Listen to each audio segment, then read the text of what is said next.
None of the 26 missing or murdered children lived in East Point, but 4 of their bodies have been found here.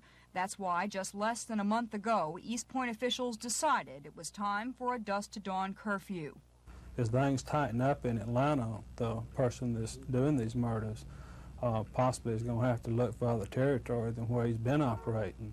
And since we know he is familiar with East Point and has dropped 4 bodies off out here, we feel that we are extremely vulnerable to this.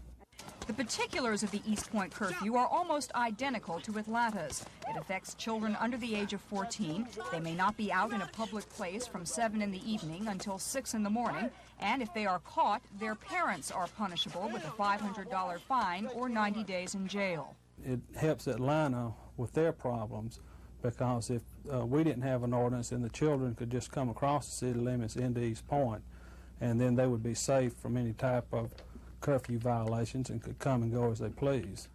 So far, East Point police have only been passing out warnings to children caught outside after dark because the curfew is relatively new.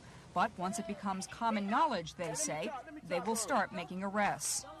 Just recently, Atlanta's curfew ordinance has come under fire from the American Civil Liberties Union. Well, last night, ACLU officials told me they weren't aware East Point has a similar curfew, but now that they do know about it, they will go on record opposing it and may even consider a court challenge. In East Point, Bebe Emmerman, Action News.